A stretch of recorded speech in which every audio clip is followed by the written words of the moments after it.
Welcome back to my channel. Hello friends, কেমন আছেন সবাই? আশা করি সবাই ভালো আছেন। আজকে আমরা নতুন একটি সিরিজ টিউটোরিয়াল শুরু করব টি শার্ট ডিজাইনের উপরে। তো এখানে টি শার্ট ডিজাইন থাকবে এবং টি শার্ট ডিজাইনটি কীভাবে আমরা মকআপে পরিণত করব, তো স্টেপে স্টেপ আমরা টিউটোরিয়ালটি দিয়ে যাব। আজকে আমরা টি শার্ট ডিজাইন করব। তো যদি আমরা একটু ধারণা নেই, আমরা গুগল থেকে ধারণা নিতে পারি। তো দেখুন, এখানে টি শার্ট ডিজাইন বা ফিশিং ডিজাইন সার্চ করেছি। তো দেখুন, এখানে যদি আমরা একটু যে কোনো একটি ফিশের উপরে বা ডিজাইনের উপরে আমরা ক্লিক করি, তো দেখুন এখানে রিলেটেড বিভিন্ন ডিজাইন আপনারা পেয়ে যাবেন। এই ধরনের ডিজাইনগুলো টি শার্টে করা হয়। ওকে, তো এই ডিজাইনটা যদি আমরা ক্লিক করি, দেখুন এই ডিজাইনটি একটি টি শার্টের উপরে বসিয়ে দেওয়া হয়েছে। এটা হচ্ছে মকআপ। ওকে, তো এই বসিয়ে দেওয়াকেই বলে মকআপ। তো আমরা স্টেপ বাই স্টেপ দেখাবো কিভাবে এই ডিজাইনগুলো করতে হবে। তো কথা না বাড়িয়ে চলে যাই আমাদের ডিজাইনে। তো যেটা না বললেই নয়, যারা চ্যানেলে নতুন অবশ্যই লাইক দিবেন, শেয়ার করবেন, সাবস্ক্রাইব করে সাথে থাকবেন। ওকে, তো আমরা ইলাস্ট্রেটরে যাচ্ছি। তো দেখুন এখানে একটি ডিজাইন আমরা করেছি। তো এই ডিজাইনটি আজকে আমরা দেখাবো যে কিভাবে করতে হবে। তো খেয়াল করুন, এখানে আমরা আর্টবোর্ড দুইটা নিয়েছি। দুইটা নিয়ে আমরা দুইটা কালার আমরা এখানে দিয়েছি। যাই হোক, তো আমরা একটি ইমেজ নিয়ে আসব। তো আমরা ফাইলে যাই, ফাইল থেকে ওপেন। তো ভিউয়ার্স, আমরা এখান থেকে একটি ইমেজ এখানে নিয়ে আসলাম। তো আমরা একটু জুম করব। দেখুন, আমরা যখন জুম করলাম, তো আমরা দেখতে পাচ্ছি চতুর্দিক দিয়ে এটা পিক্সেলটি ভেঙে গেছে, ইমেজটি ভেঙে গেছে, অর্থাৎ এটি রাস্টার ইমেজ। এটাকে আমরা ভিক্টরে রূপান্তরিত করব। ওকে, তো তার জন্য আমাদের কি করতে হবে, আমরা আমাদের ইমেজটিকে সিলেকশন করি, শিফট এবং অল্টার ধরে আমরা ছোট করে নিই। তো আমরা আমাদের ইমেজটিকে সিলেকশন করলাম। সিলেকশন করার পরে এখানে আমরা ক্লিক করব ইমেজ ট্রেস, আমরা ট্রেচিং করব। তো এখানে আমরা যদি দেখি, আমাদের ইমেজটির উপরে দুইটি কালার, ব্ল্যাক অ্যান্ড হোয়াইট। ওকে, তো আমরা এখানে এই যে 3 কালার দেখতে পাচ্ছি, এই 3 কালারের উপরে আমরা ক্লিক করব। তো এখানে ইমেজের উপর ডিপেন্ড করে আমরা এখানে যে অপশনগুলো দেওয়া আছে, এই অপশনের বিভিন্ন কাজ হয়ে থাকে। ওকে, বেশি হার্ড হলে এখানে 16 কালার আছে, বা এখানে 3 ভোল্টেজ আছে। তো আমরা 3 কালারে আমরা প্রেস করি। তো আমাদের ট্রেসিংটা হয়ে গেছে। এখন যদি আমরা জুম করি, দেখুন আমরা যথেষ্ট জুম করেছি, কিন্তু আমাদের ইমেজটি কিন্তু যথেষ্ট ভালোভাবে ট্রেসিং হয়েছে, ভিক্টরে রূপান্তরিত হয়েছে। তো এই পর্যায়ে আমরা কি করব, আমরা এই যে লেখাটি আছে, এই লেখাটি আমরা দিব না, অন্য কিছু লেখা আমরা লিখব। ওকে, তো আমরা যখন এখানে ক্লিক করি, ক্লিক করার পরে এটা দেখা যাচ্ছে একই অবস্থায় আছে। তো আমরা এটাকে এক্সপ্যান্ড করে দিব। এক্সপ্যান্ড করলে এই লেখাগুলো সব মানে আলাদা আলাদা হয়ে যাবে। ওকে, তো সবসময় ট্রেচিং করার পরে আমরা কি করব, এক্সপ্যান্ড করে দিব। তো আমরা এক্সপ্যান্ড করে দিচ্ছি। তো এক্সপ্যান্ড করার পরে রাইট বাটন ক্লিক করে আনগ্রুপ করে দিলাম। ওকে, খেয়াল করুন, আমরা আনগ্রুপ করে দিলাম।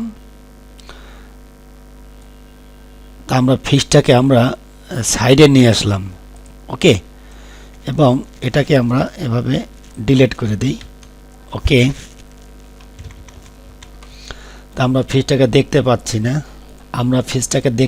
না, তো আমরা ক্যানভাসের উপরে নিয়ে আসব। ওকে, আমাদের এটা হলো আর্টবোর্ড এবং এটা হলো ক্যানভাস। ওকে, ইলাস্ট্রেটর এটা হলো ক্যানভাস। তাকে আমরা ক্যানভাসে নিয়ে আসলাম। শিফট এবং অল্টার ধরে আমরা বড় করলাম। তো খেয়াল করুন, এখানে আমাদের একটি শিপ আছে। তো এই শিপটি আমরা রাখবো না, কারণ অনেক সময় কপিরাইটের ঝামেলা হতে পারে। তো আমরা আমাদের মতো করে কিছু কিটিবিটি দেখাবো। ওকে, তো খেয়াল করুন, আমাদের এখানে ইরেজার টুলটি আছে। তো ইরেজার টুলটি আমরা নিব। তো থার্ড ব্র্যাকেট যদি আমরা চাপি,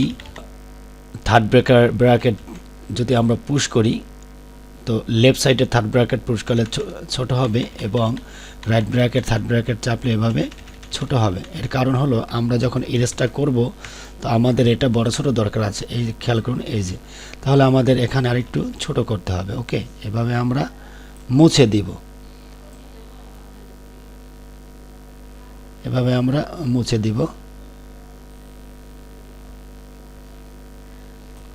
ওকে, তো আমরা সিলেক্ট করি। সিলেক্ট করার পরে আমরা যদি আরেকটু জুম করি, দেখুন এর সাইড দিয়ে আরেকটু প্রবলেম রয়ে গেছে।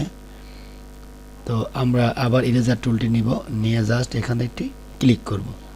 ওকে, তার একটু প্রবলেম দেখা যাচ্ছে, তো আমরা সিলেকশন করি। সিলেক্ট করার পরে এখানে আমরা পেন টুল, এই যে মাইনাস, এই যে ডিলেট অ্যাঙ্কর পয়েন্ট যে টুলটি আছে এটা আমরা নিব। তো এটা আমরা এখান থেকে মাইনাস করে দিব। ওকে, তো আমরা মাইনাস করে দিলাম। তো আমরা ফিশটিকে আমরা ট্রান্সফর্ম করে আমরা ঘুরিয়ে দিব। তো রাইট বাটন ক্লিক করি, অ্যারেঞ্জ থেকে ট্রান্সফর্ম তো রিফ্লেক্ট থেকে আমরা জাস্ট ওকে প্রেস করব। তো আমাদের ফিশটি ঘুরে গেল। তো শিফট এবং অল্টার ধরে আমরা একটু ছোট করে নিব। ওকে, ছোট করে নিলাম। তো একটি ইলিপস টুল নিব, ইলিপস নিলাম। তো মিডল বরাবর রেখে জাস্ট আমরা শিফট এবং অল্টার ধরে আমরা বড় করে নিলাম। ওকে, সিলেকশন করি, সিলেকশন করে জাস্ট আমরা স্ট্রোকে রূপান্তরিত করব। আমরা স্ট্রোক কালারটি এখান থেকে ব্ল্যাক দিয়ে দিব। তো এই পর্যায়ে আমরা কন্ট্রোল সি এবং এফ প্রেস করব, একটি কপি হয়ে গেল। তা আমরা এভাবে বড় করে নিব। ওকে, দুইটা করলাম। এখন আমরা আরেকটি স্ট্রোক এখান থেকে নিব, জাস্ট আমরা কন্ট্রোল সি এবং কন্ট্রোল এফ প্রেস করলাম, মানে আরেকটি হয়ে গেল। ওকে, এটা আপনি এখান থেকে করতে পারবেন, এই যে এডিট থেকে কপি করে এই যে পেস্ট ইন ফ্রন্ট। ওকে, তো আমরা এটা শর্টকাটই আমরা করে ফেললাম। তো আমরা আবার সাইডে নিয়ে আসব। ওকে, তো নিয়ে আসার পরে এখানে জাস্ট আমরা স্ট্রোকটি আমরা অন করে দিব। তো আমরা সিলেক্ট করি। তো এখানে আমাদের দুইটি, এই যে ভিতরে যে দুইটি স্ট্রোক আছে এই দুইটাকে আমরা এক্সপান্ড করে দিব, মানে ফিলে রূপান্তরিত করব। ওকে, তো এখান থেকে আমরা বিভিন্ন কালার দিতে পারবো। ওকে, তো এই যে আমরা স্ট্রোকটি রাখলাম, এই স্ট্রোকটির উপরে আমরা কিছু লেখালেখি করব। এখানে টাইপ টুলে যাব, টাইপ টুলে এই যে টাইপ ওয়ানে পাথ টুল যেটা আছে এটা আমরা রাখবো। তো এটা জাস্ট আমরা এখানে ক্লিক করে দিব। তো ক্লিক করার পরে আমরা একটু ফন্টটাকে বড় করে দেই। ওকে, তো এখানে জাস্ট আমরা লিখে দিব fishing make me happy. Selection করলাম। তো সিলেকশন করার পরে এখানে আমরা এভাবে বাড়িয়ে দিব আমাদের টেক্সটটাকে সিলেকশন করে শিফট এবং অল্টার ধরে আমরা এভাবে একটু বড় করে নিব। এখানে আমরা নিয়ে আসলাম এবং এই যে বাইরের যেটি আছে এটা আমরা শিফট এবং অল্টার ধরে ছোট করে দিব। ওকে, আমরা একটু অ্যাডজাস্ট করে নেই। ওকে, তো এই পর্যায়ে আমরা আবার আমাদের টেক্সটটাকে সিলেকশন করব। সিলেকশন করার পরে আমরা কন্ট্রোল সি এবং কন্ট্রোল এফ করলাম, মানে দুইটা হয়ে গেছে। তো দুইটা করার পরে জাস্ট আমরা এভাবে ঘুরিয়ে দিব, মানে কপি করলাম, এটা ঘুরে গেল। ওকে, তো এখন আমরা জাস্ট কি করব, তো টেক্সটটাকে নিয়ে আমরা আবার এভাবে সিলেকশন করলাম, আমরা আবার কিছু লেখালেখি করব। ওকে, তো আমরা এখানে লিখছিলাম ইএসটি 2023। তো আমরা এখানে লিখব ইএসটি 2023 লিখলাম, সিলেকশন করলাম, কিন্তু এটা উল্টা হয়ে গেছে। তো আমরা লেখাটিকে যদি একটু সাইডে নিয়ে আসি, খেয়াল করুন, আমরা একটু ঘুরে নিয়ে আসি। এর উপরে একটি খুঁটার মতো আছে, তীর চিহ্ন আছে, এটাকে আমরা ধরে জাস্ট এইভাবে আমরা অ্যাডজাস্ট করে দিব, এভাবে অ্যাডজাস্ট করে দিব। ওকে, এখন আমরা এখানে আবার বসিয়ে দিয়ে আমরা অ্যাডজাস্ট করে দিব। ওকে, তো আমরা এখন এই পাশে আমরা কিছু দিতে পারি। ধরুন আমরা এখানে স্টার দিতে পারি, স্টার দিলাম, দুইটি স্টার দিলাম। ধরুন আমরা এখানে দিয়ে দিচ্ছি, ঘুরে দিতে পারি, ধরে এখানে নিয়ে আসব, শিফট এবং অল্টার ধরে রাইট বাটন ক্লিক করব, ট্রান্সফর্ম থেকে রিফ্লেক্ট। ওকে, গ্রুপ করে নেই, ভালো হবে। তো আমরা জাস্ট এভাবে বসিয়ে দিব। ওকে, আমরা মোটামুটি এই ডিজাইনটি সারলাম। তো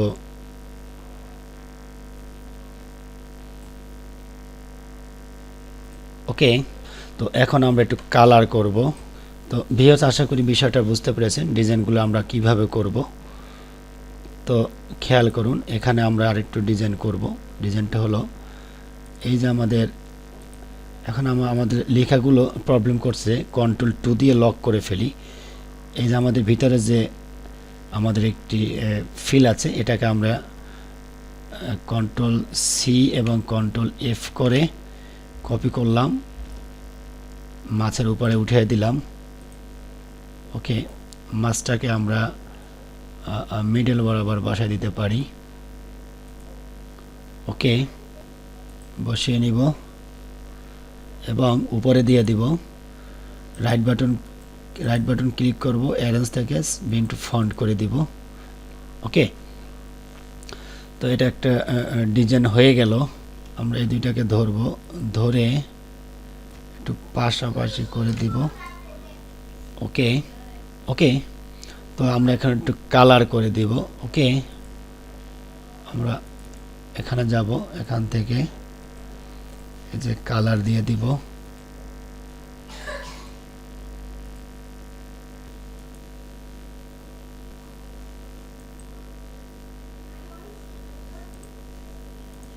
আমরা এই তিনটাকে আবার ধরব।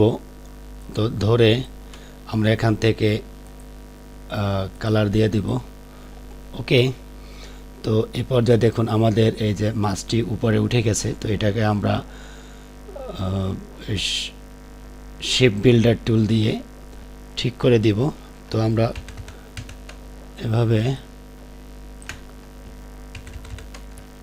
খেয়াল করুন, আমরা এই তিনটাকে কিন্তু ধরেছি। ওকে, তো এই যে শেপ বিল্ডার টুল আছে, শেপ বিল্ডার টুলটি নিব।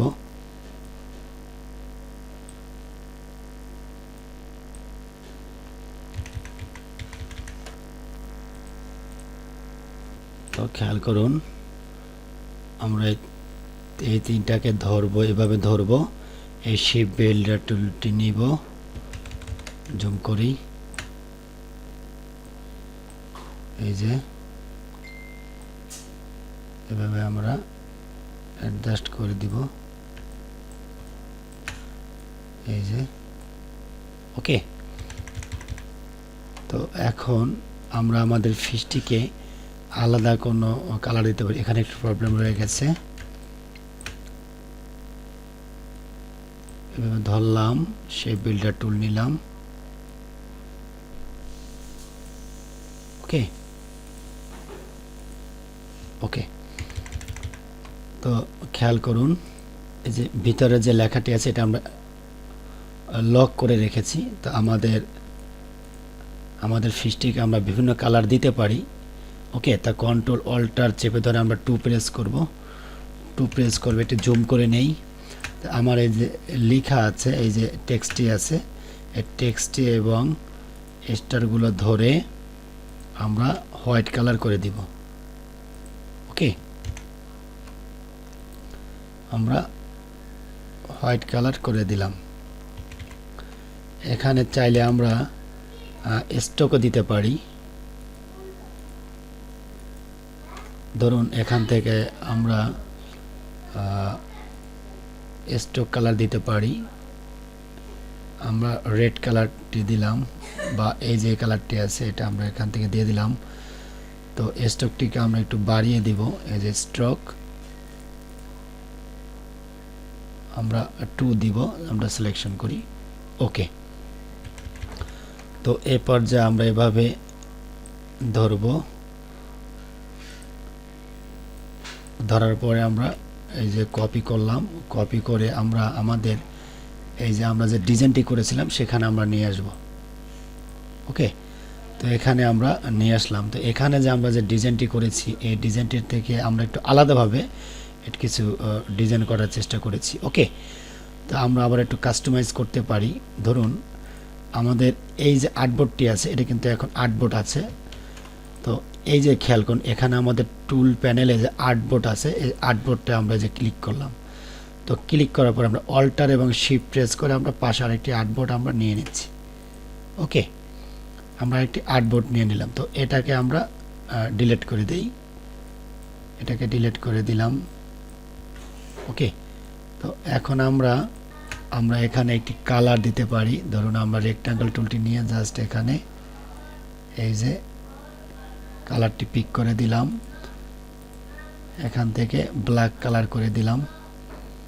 এখন এভাবে ধরে জাস্ট আমরা এখানে বসিয়ে দিব। রাইট বাটন ক্লিক করে অ্যারেঞ্জ থেকে ব্রিং টু ফন্ট করে দিলাম, উপরে চলে আসলো। ওকে, তো আমরা এর আগে যে ডিজাইনটা করেছি এটা থেকে নট ব্যাড, জাস্ট আমাদের এই যে এখানে যে ডিজাইনটি আছে একটু কাছাকাছি হয়ে গেছে, তো আমরা একটু দূরত্বে আমরা করে দিব। জাস্ট ছোট করলাম, রাইট বাটন ক্লিক করে আনগ্রুপ করলাম, আনগ্রুপ করে এই যে পাশের যে ডিজাইনটি আছে, পাশের যে ইলিপসটি আছে এটাকে আমরা একটু এই যে ধরলাম, ধরার পরে শিফট এবং অল্টার ধরে একটু দূরে নিয়ে নিলাম, আর একটু দূরে নিতে পারি। তো ভিউয়ার্স, আজকে আমরা আমাদের টি শার্ট ডিজাইনটি দেখালাম। তো নেক্সট আরও কিছু ডিজাইন দেখাবো। তো সে পর্যন্ত ভালো থাকুন এবং চ্যানেলের সাথেই থাকুন। যারা সাবস্ক্রাইব করেন অবশ্যই সাবস্ক্রাইব করে সাথে থাকবেন। ওকে, নেক্সট টিউটোরিয়াল দেখার আমন্ত্রণ জানিয়ে আজকে পর্ব এখানে শেষ করছি। আল্লাহ হাফেজ, থ্যাংক ইউ সো মাচ।